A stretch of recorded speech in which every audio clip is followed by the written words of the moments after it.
ativo é a sua cultura. E cultura não pode ser medida somente em valores. Pense nos sorrisos provocados pelas cenas exibidas nas telonas. Ou nas palmas ao final de espetáculos do Iapoque ao Chuí. Pense nas histórias contadas por bibliotecas, museus e monumentos. Ou no encontro entre personagens e leitores.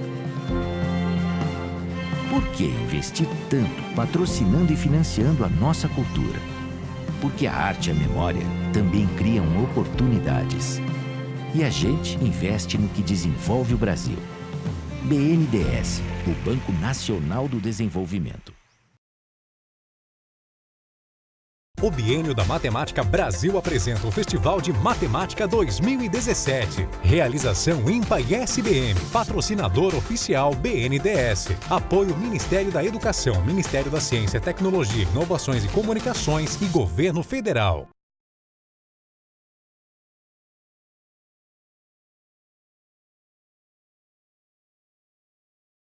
So I start by introducing myself. My name is Khadim War, as you can see, and I work in the International Center for Theoretical Physics, which is in Italy. But I'm not a physicist, I'm a mathematician, where I did my PhD. But I am originally from Senegal, and I came here for the Festival of Mathematics. And as you can see, I will just start now. So what I'm going to talk about is what can we understand in chaotic systems? I think we all have heard about chaotic systems, like things are chaotic. Let's say the weather here, like if it will rain tomorrow, or if the wind will be higher tomorrow, and all those stuff. We don't know with high precision. That means that things are chaotic, like we don't know exactly what they will look like. We cannot predict them in the future. And we as a mathematician, there's a big field in mathematics which is called Dynamical System, which I work on, which we are interested in this chaotic system, and we're trying to understand something on these chaotic systems. And that's what I want to share with you today. I'm going to share with you the thing that we can understand so far in chaotic systems. So, as we know, we all heard about chaotic system, but just to fix the notions, I'm going to tell you what I mean by system, what I mean by a dynamical system, and what I mean by a chaotic system. So we start with the definition. So I promise I'm a mathematician, but there will not be a lot of mathematics, not many equations. You guys will have fun, okay? So, definition. A system. What is a system? A system is something of interest that we're trying to predict. This is just a very general definition. Like the number of persons in this room, you can consider that as your system. You can look at the temperature at this point, you can think of that as a system. So anything can be seen as a system. And the examples that we have is the weather forecast, which is very important nowadays, and the solar system, the sort of a market. And also inside the human body, we can see many, many systems, like the beating of the heart, like how our heart is beating. Also, that's also a system. Okay, I think I should not jump very, very fast into the subject. So, as in mathematics, what we do, if you want to understand something, we're going to use mathematics, like we're going to assign numbers to those things. Like we want to understand how many people are in this room. That number, if you want, we can call it X, we can call it Y, and those are the things that you see in the equations that you see in high school and everywhere in mathematics that are very scary, but they have meaning in life. So the first phase is an abstraction where the system is replaced by a representation of the space of possible state the system can be in. In other words, the phase space is just a way to use numbers to represent the state of the system. Like the temperature, we say is 25, is 20, is this. So we use numbers to represent the temperature, the wind speed, and so on, and the pressure, and many things that we can be interested in. As an example, the atmosphere. We can think of it as like two variables. You have heard about variables X, Y, Z. So the atmosphere, we can think of it as two variables, which are the temperature and the wind speed. So in mathematics, we talk about sometimes dimensions. In this case, we will say that our system is of dimension 2.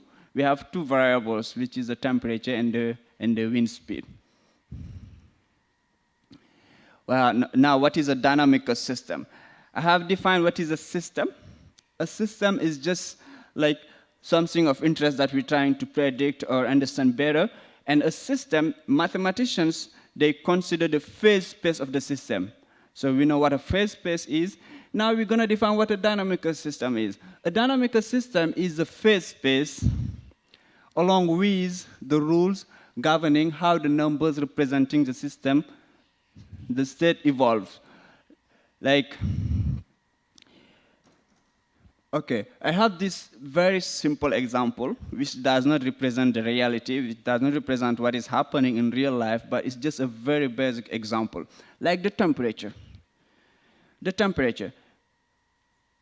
We can say the temperature today can be the temperature yesterday minus 1. This is an example. This is not reality. Because if this was the law of the temperature would go to 0, minus 1, and so on and so forth. But this is just an example. This is just an example to tell you what we call a dynamical system. So in that case, the rule that I said in the definition is this equation. Like the temperature today is temperature yesterday minus 1. Basically, in dynamical system, what we have is that we have a system, and we have the rule. The rule will tell me, knowing today, how I can know tomorrow. Like, if I know how it looks like today, how I can jump to tomorrow and predict what the system is. In the case of the weather forecast, we want to know the temperature, the wind speed, or the rainfall, and many other things. So that was just a one-dimensional system where you have just the temperature. You can have another system in which the phase space consisted of two numbers, two variables, two dimensions, which are the wind speed and the temperature. So this is also very simple, which does not represent the reality, because very soon we will see that the atmosphere is much more complicated than these equations. These are not like true reality, but just to explain to you what a dynamical system is. So the wind speed of today can be equals to the wind speed of yesterday, and the temperature depends on the wind speed. This is just a system that tells you how the variables are changing.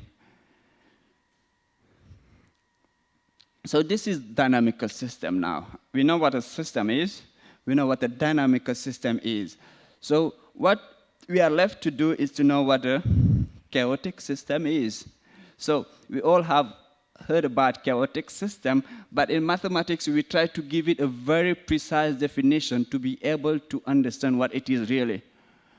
So to do that, we want to go a little bit further into some equation, but very elementary. So what we do basically is, instead of today, yesterday, we can replace it by time.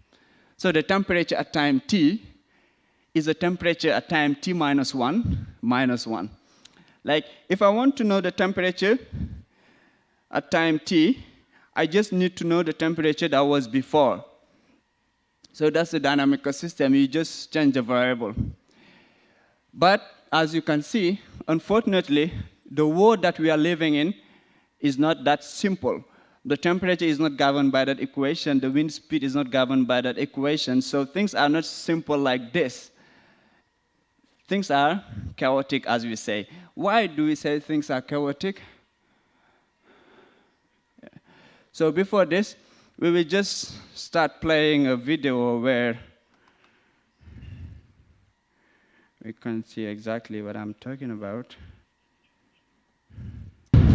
When we look at the movement of the atmosphere, we quickly realize that it is infinitely more complex than that of the solar system. The atmosphere is a fluid that has, at each altitude above each point of the Earth's surface, a speed, a density, a pressure, a temperature, and so on. All of this data varies over time. It is, of course, impossible to understand this practically infinite amount of data. It is almost as if we were in a space with an infinite number of dimensions. To understand something about it, we must make approximations. In 1963, Edward Lorenz simplified and simplified and simplified the problem again. He simplified it to such a degree that there is no guarantee that his equation has anything to do with reality. His model of the atmosphere was reduced to just three numbers x. Yes. So this was a mathematician which is called Edward Lorenz in the 60s who was trying to find a model. Find a model is just finding the rule. Like the equation that I wrote before, T of today, temperature of today equals temperature of yesterday minus 1. That's a model of the temperature. But Edward Lorenz, he was trying to find the real model of the atmosphere, like the temperature, the wind speed, and the humidity, and many other things. So that's also very difficult to find exactly. So what he could do is to make approximation. This is what we call in mathematics differential equations. But you don't need to know this. Just understand that x can be the temperature, y can be the wind speed, and z can be the humidity, for instance. And this thing that you're seeing on the left, dx over dt, this is just like the variation thing. Today minus yesterday is given by that. Today minus yesterday of the wind speed is given by that equation. Like they are interacting. The temperature, the wind speed, and the humidity, they interact. So Edward Lorenz, he came to this equation that you don't need to understand, but just understand that there is an equation that governs how the atmosphere is changing. Y, and Z. The evolution of the atmosphere was reduced to a simple equation. Each point, x, y, z, in space, represents a state of the atmosphere. The evolution follows a vector field.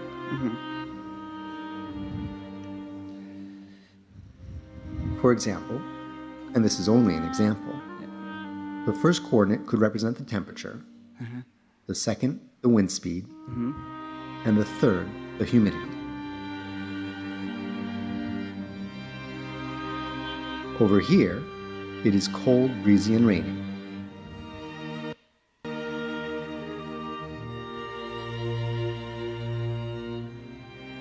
Here, the opposite holds. Yeah, you can see these 2 points that are singled out. These are just the extreme point, where the temperature, here the temperature is higher, the wind speed, and there is no rain. And in the other side, you will have rain, and the temperature is lower, and the wind speed also is higher.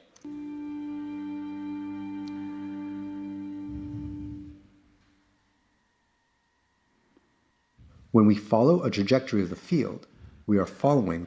So this thing that is drawn like this is just now the equation that we had before that you don't need to understand. Mathematically, you can solve it. If you solve it, that will tell you the weather tomorrow. That will tell you the weather after tomorrow. That will tell you the weather in 2 weeks' time, in 1 week, and so on and so forth. So if you now draw this in time, you will get this, what is called trajectory in mathematics, which is this curve. The evolution of the weather. The weatherman just needs to solve a differential equation. This is what Lorenz saw when he studied his model. Does this have anything to do with real weather? That is far from clear. This is what physicists often call a toy model, used to try and understand the broad outlines of some complex behavior.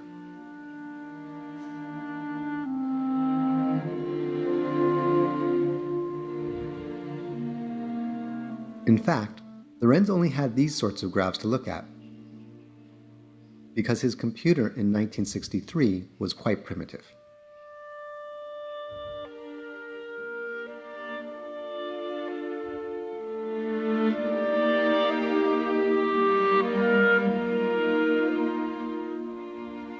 Let's look at two atmospheres, represented by the centers of these two balls that are extremely close together, so close they are almost identical. So when at this point we say, let's look at two atmospheres, it's like we're saying, let's look at 2 points in this room, where here the temperature and there the temperature, they are very near but different. Like, think of it as, if you look at the world, it's big. So the distance between Rio and Nitorai, for instance, is very small. So think of, we are looking at those 2 points are these two balls. Now what you do is you look at now the solution, like the evolution of the weather, the wind speed, and the humidity on those 2 points, and we see what will happen. So as I just told you, the Rio and Nitorai, they are very close if you look at it like compared to going to Senegal or going to Italy or somewhere. So they are very close. That's why you look at them like this. Let's observe what happens to them. At first, the two evolutions are almost indistinguishable.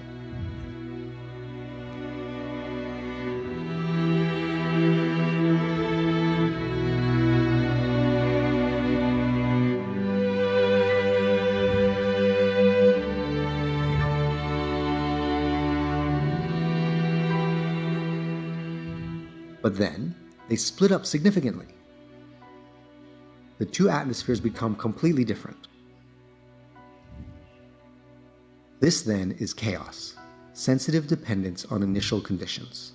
Exact. So if you see very well, we start with 2 points which are very close, which means we start with 2 points where the temperature here and the temperature here, they are very close, maybe just 1 degree or even 0.5 degree difference. And also the wind speed, they are very close, and also the humidity are very close. And you look at them in the future, you do this measurement again, you measure the temperature in the future, they can look very different.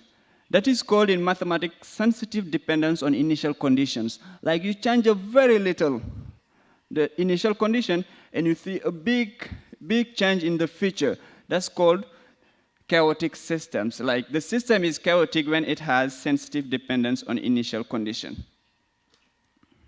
Let's come back to. So this is a definition of a chaotic system. Sensitive dependence on initial condition, which I just explained to you now. So examples of chaotic systems. The weather is chaotic. Also our human body, the heart, the way it's beating, we all think that it's like periodic. It's just the same frequency of beating that we have. But it's not. Recently, it's been proved that our heart rarely beats the same way twice. It's also a chaotic system, the way so most of the system that we see is just chaotic. So that's a very bad news for us. Because if everything is chaotic, what can we do? It's just very difficult to know the system now. But there is hope. Let's look at this video a little bit more to see. In 1972, Lorenz was going to present his work at a prestigious conference. But he was late in sending in the title of his lecture. The organizer, Philip Merlis, was in a hurry to send the program to the participants, so he chose a title for Lorenz. Predictability. Does the flap of a butterfly's wings in Brazil set off a tornado in Texas? So Lorenz is a great mathematician who initiated this, and as you heard, he was going to a conference and they put this title for him, Does a flap of a butterfly here in Brazil set up a tornado in Texas or in Africa or in Asia? Like, you change the wind speed a little bit here in Brazil, can this make like a big disaster far away from here?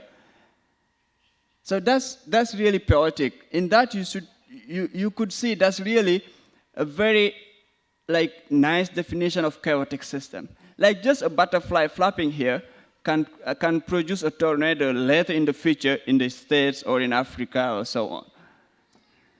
The butterfly effect was born. Mathematical concepts are often not well understood by the general public. The image of a small, frail butterfly having an influence on the world is very poetic. The idea was very successful and has been endlessly modified. There is always a butterfly, but sometimes it comes from Africa and sometimes from China, and it is responsible for disasters in New York or in Chicago. Interesting. The idea found its way into literature, music, and movies. I don't think the we list want of to watch films this. based upon this idea is endless, and one yellow that do not start earlier. Sorry. Future and practice. How could scientists Unfortunately, only one half of Lorenz's message made its way to the general public. Can chaos theory be limited to the statement that it is impossible to predict the future in practice? How could scientists resign themselves to such an admission of failure? Yes. So this was the first statement made by Lorenz. He's saying, I'm going to emphasize this.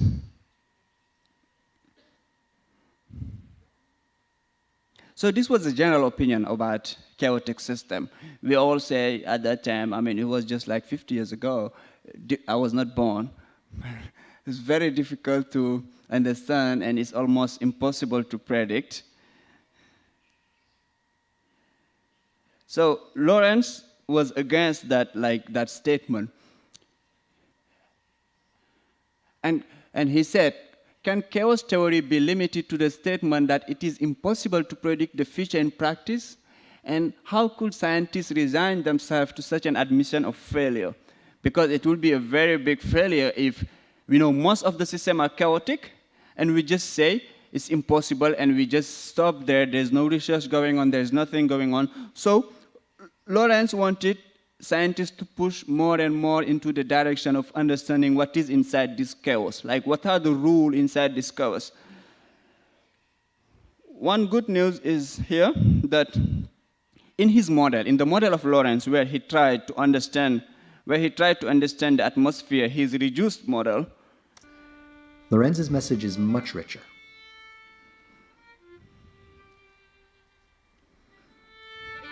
Here are two trajectories of the Lorenz system. One blue and one yellow that do not start from very similar initial conditions.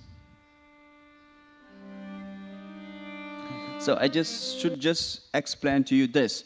So what Lorenz did is now he took 2 points on this system, very different, like not the same. Like let's say he look at things here and things in Senegal, for instance, and he sees something very nice, let's very erase, promising. Say, the first 10 seconds of the movement, and then let's observe what happens.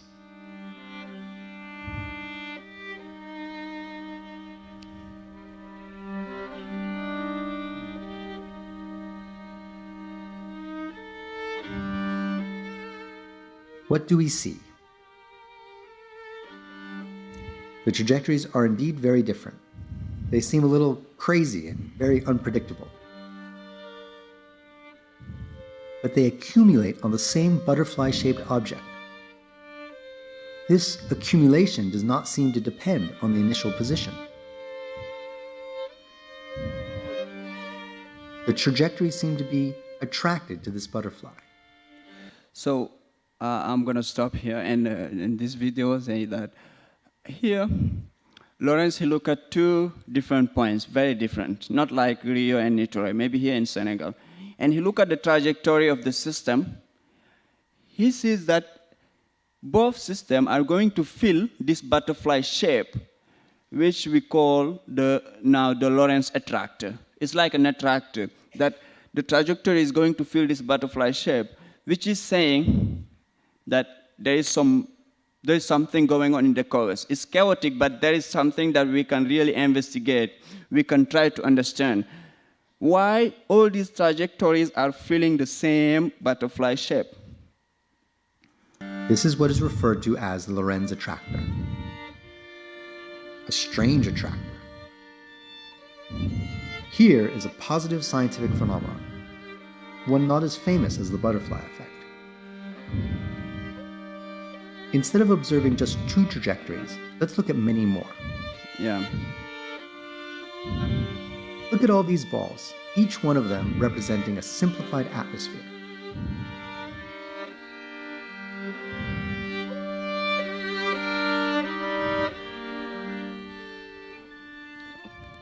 After a while, they all accumulate on the same butterfly.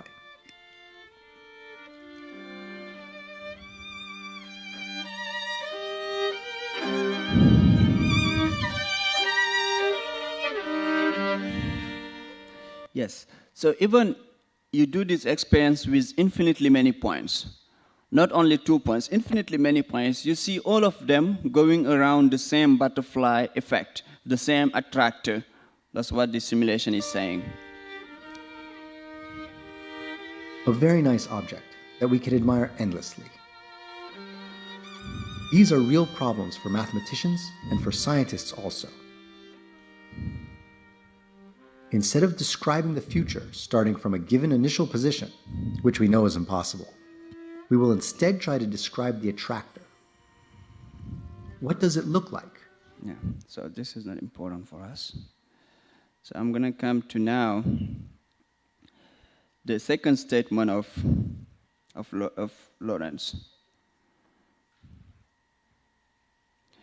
So this is a very interesting and maybe poetic statement that Lorenz made at that time, which is a central point now of research in our field of dynamical system.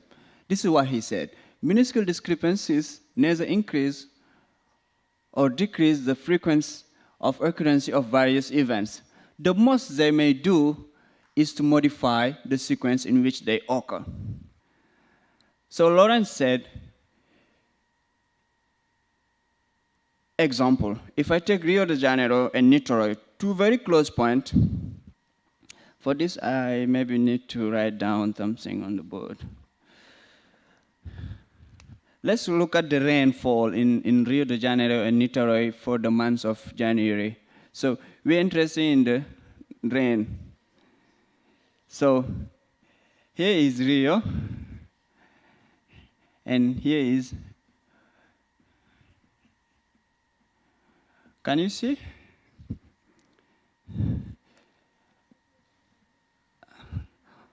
So let's look at the rainfall. I'm just giving an example, but this example is illustrating what is happening in long-time behavior if you look at the system. So let's just look at January 2017. So this is January 2017. This is from the 1st to the 31st. Let's see, maybe there were a rain in the 5th of January. It rained again on the 13th of January and on the 20th of January. It rains these 3 days. If you look at Niterói, like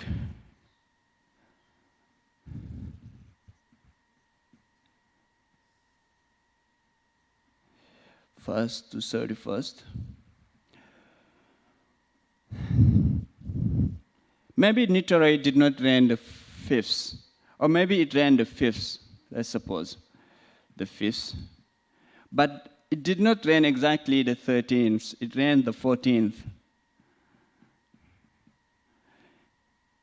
And it rained again in the 19th.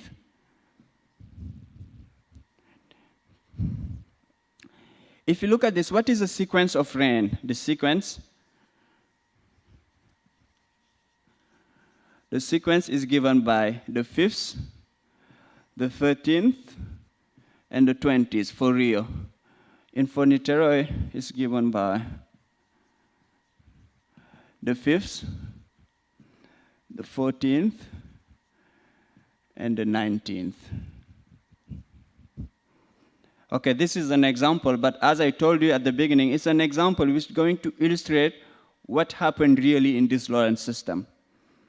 So the two sequences, they are different. You see, these two values are not the same. So this is the first thing that Lorenz said. Minuscule discrepancies can modify the sequence in which the events occur. Like, I change a little bit. From Rio to Niteroi, it's a small change. I see that the sequence of occurrence of rain has changed. But there is more. He said that the frequencies are not changed by minuscule discrepancies. Like, if I look at the frequency,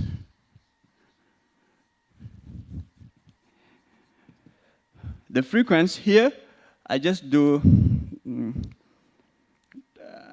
3 over 30, which gives me 110. Here, the frequency.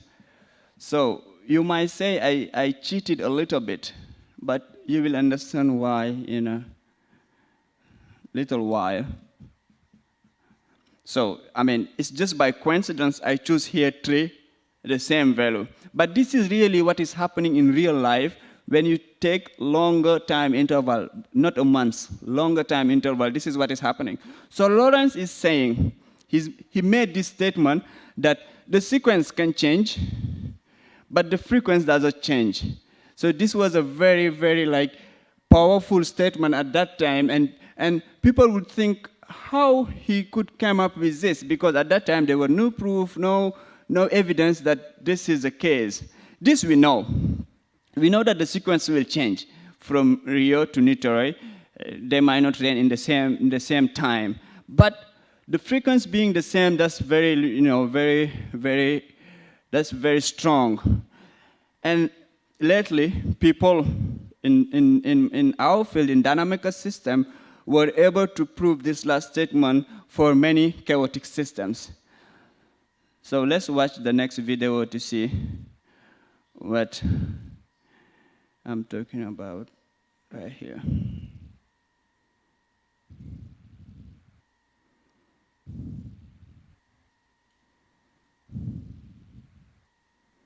Listen to Ed Lorenz telling us about his concept of chaos in 3 steps.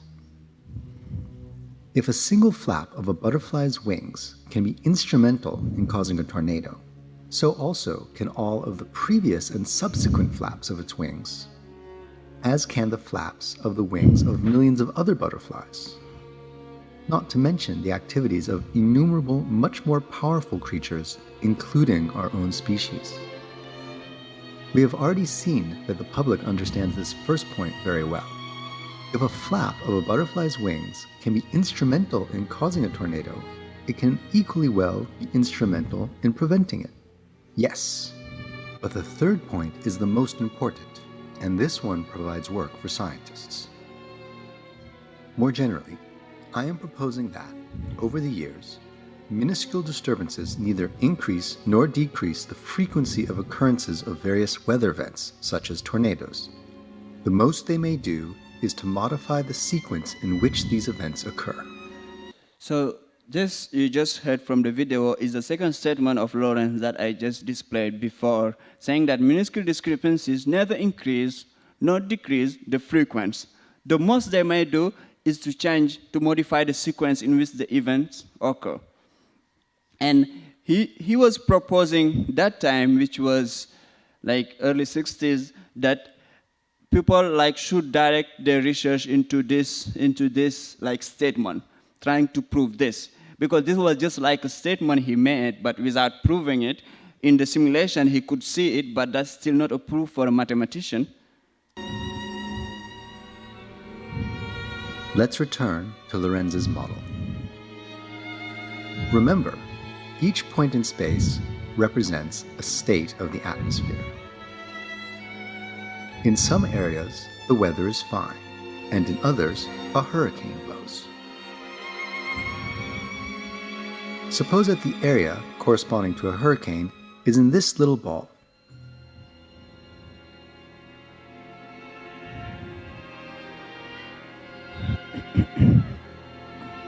So this picture is saying that we suppose this ball, for our example, is the domain where if you enter here, there is rain. There is rain in the domain that you started with. There will be rain if you enter here. Let's take an initial climate condition and let's observe the trajectory that results. Occasionally, a hurricane occurs. That is, when the trajectory enters the ball. Let's measure the proportion of the time between 0 and t when a hurricane rages. It seems difficult to guess at which specific moments the trajectory enters the ball. So this is also very important. What he just said is, it seems very difficult to know at which moment our trajectory will hit the ball, which our system it corresponds to. It is very difficult to know at what day, what time it will rain exactly. That's very difficult to know. But there is something else that we can know as we pursue in the video. But the average time spent inside the ball converges to a limit as the interval of time measured becomes larger and larger. Here, the average is 5.1%.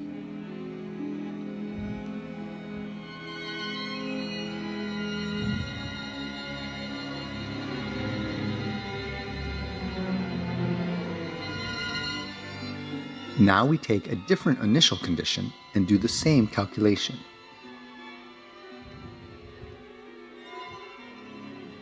Well, again the trajectory spends a certain amount of its time inside the ball, and the average tends to a limit.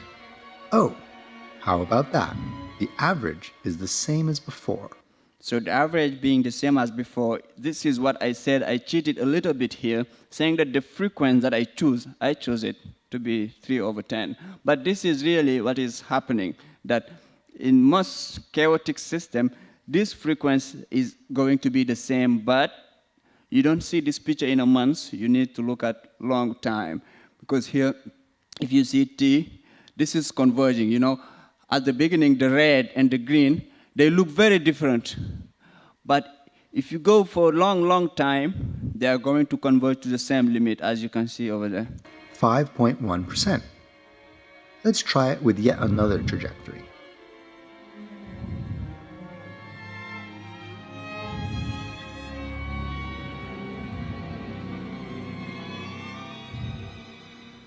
It works. We obtained the same limit, and yet the trajectories are very different. They are sensitive to initial conditions, to the flaps of the wings of the butterfly. We add another ball, pink, maybe, and a third one, green, perhaps corresponding to heat waves or to snow. As a trajectory unfolds, it crosses the balls in a certain order. To see what happens, let's watch 3 trajectories, each starting from a different initial condition.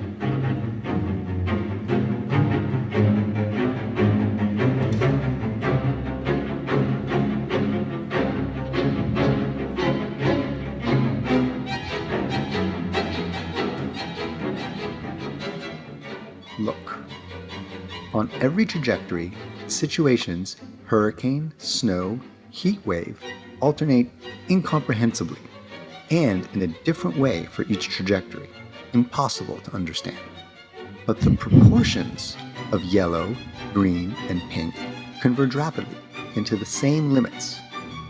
Here are the averages: 5.1, 14.03, and 7.4%. It is as if we were randomly picking balls. So we picked 3 balls, which maybe it means this is rain, this is snow, this is like the pressure being in a given interval. If you consider those systems also, the frequency is going to converge to the same limit, like the average time it rains, the average time there is snow, the average time we have this and that. All of them, they are going to be like very precise limit. This is as if we are saying, we don't know tomorrow how it will be exactly. But like like we don't know where it will rain tomorrow. But if you look at a year time, we can know how much rain we will have in the year with better precision than knowing where it will rain exactly tomorrow or after tomorrow. It's like a bit confusing that we cannot know tomorrow, but in a year we can know exactly. So those are some properties of some chaotic systems like the Lorenz. Yellow, pink, or green from a bag filled to those proportions. Listen to Lorenz again. Minuscule disturbances neither increase nor decrease the frequency of events such as tornadoes. The most they may do is to modify the sequence in which these events occur. This is a scientific statement. The purpose of the forecast has changed. We now try to predict averages, statistics, and probabilities. The idea is that these statistics are, perhaps, insensitive to initial conditions. They are unaffected by the flapping of the wings of Brazilian butterflies. This hypothesis, as yet unproven, of the possible coexistence of a meteorological chaos, where the future movements are sensitive to initial conditions, with a statistical stability insensitive to initial conditions, took a long time to be formulated mathematically. Lorenz was probably a little embarrassed by the simplistic, to say the least, theoretical side of his three-parameter atmosphere. With the help of two physicists, Howard and Marcus, he developed a real physical system. That is, it is real, even if it is still simplistic and far removed from true. So this is like Lorenz was going more and more. Besides his reduced model of the atmosphere, he was trying to now to formulate a very like physical system, as we will see Weather here. Phenomena. Here is a mill. It consists of a wheel with buckets suspended evenly around it. Each bucket has a hole in the bottom, and the water will run out of the bucket. It runs more quickly when the water level is higher.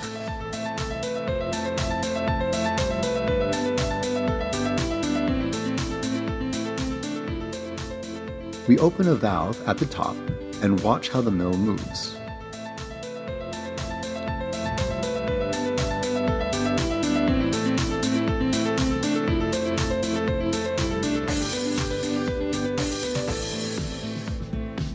So here, what is the emphasis on this is that we don't know exactly at which time this will turn to the other direction.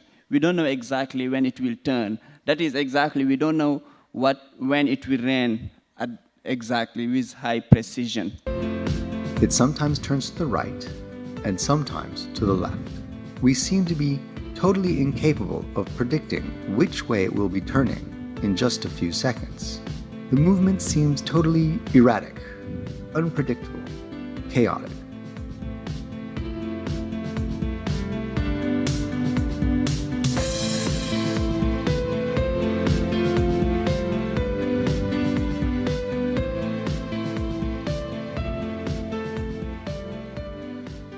In fact, there is a relationship between the mill and the Lorenz attractor.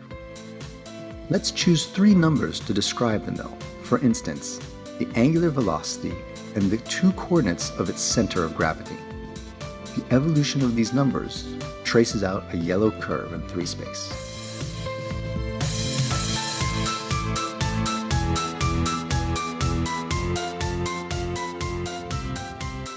Is it not incredible? Our mill moves like a butterfly.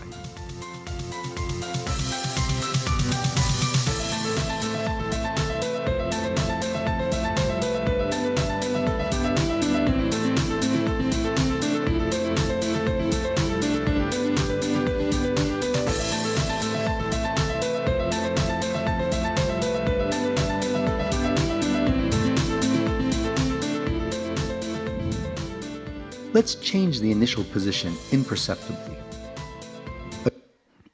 So at this point, we take these two ways, which is like the same example, Rio and Niteroi. You change a little bit the angle where you put this liquid inside. Again, all the buckets are initially empty. The left wheel is 2 degrees off of vertical.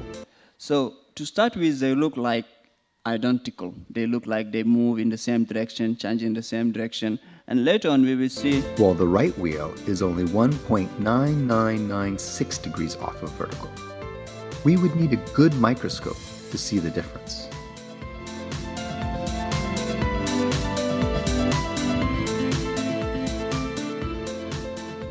Yes, there is clearly a sensitive dependence on initial conditions. After a while, the 2 mills have completely... can you see at this point, there were a very small change in the initial condition, which they took time to stay together, go together left, to go together to the right. But at this point, they start moving different, where you see sensitive dependence on initial condition, where you have now this system is chaotic. different behaviors.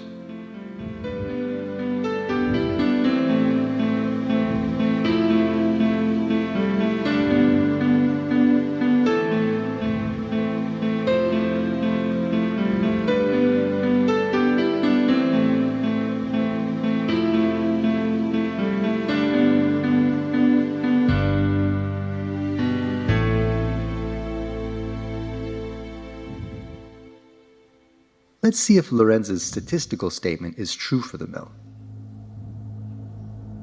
So this is a chaotic system. We have seen it. It has sensitive dependence to initial conditions. Now we're going to see whether it still satisfies the statement of Lorenz saying that the frequency is still the same. We look at the experience. Our 2 mills take off from almost the same position. Let's measure their speed. For example, 25 times per second for 5,000 seconds, so 125,000 observations in total. For each observation, we note the rotational speed of the wheel. One simple idea is to do what statisticians do. We use a bar chart to illustrate the distribution. We divide the possible speeds into 35 equal intervals. We count the number of times that the measured speed falls in each interval. Here is the result.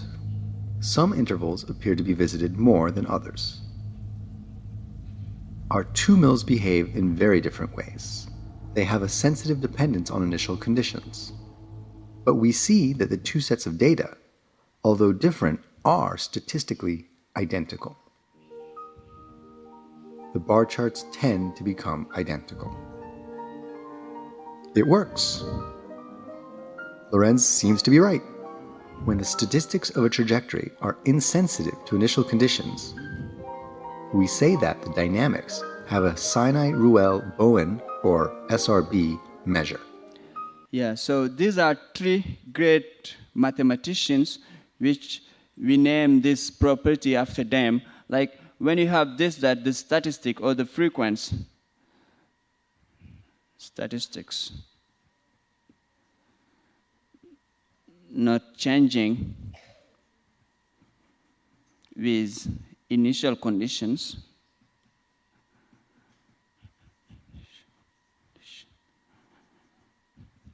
this we say that the system has a Sinai, these are names, Ruel, Bowen measure. Or we just write SRB measures. So for the chaotic system, we gave up in knowing with very exact precision when the events are occurring.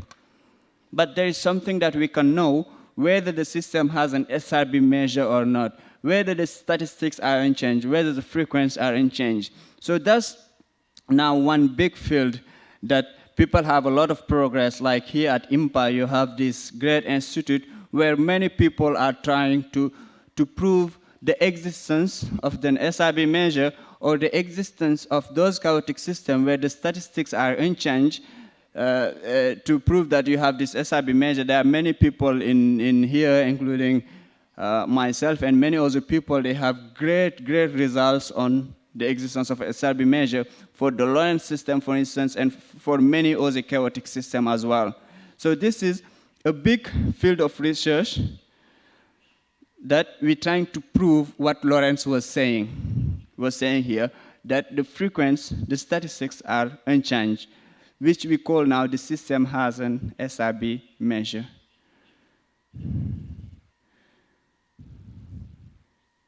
Yeah. So we gave up in that. So now the key point to look at on chaotic system is an SRB measure. So I could say the title of my talk was what can we understand in chaotic system? Here I conclude by saying what we can understand are the statistics. The statistics, they don't follow the chaos. They are not chaotic. Most of the system, not all chaotic systems. The statistics are unchanged. They follow a very prescribed rule. They are unchanged. We can calculate them exactly. But the sequence where the events occur, that change with the initial condition is because of the chaos. So inside the chaos, we can understand the statistic, but we cannot understand the sequence of occurrence of events.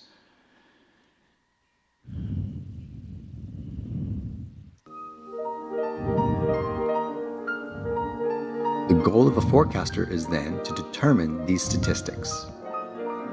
For example, let's observe the evolution of the temperature over time, the temperature being one of the coordinates in Lorenz's equation.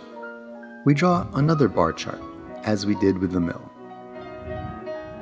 For each temperature range, we note the proportion of observations that fall within this range.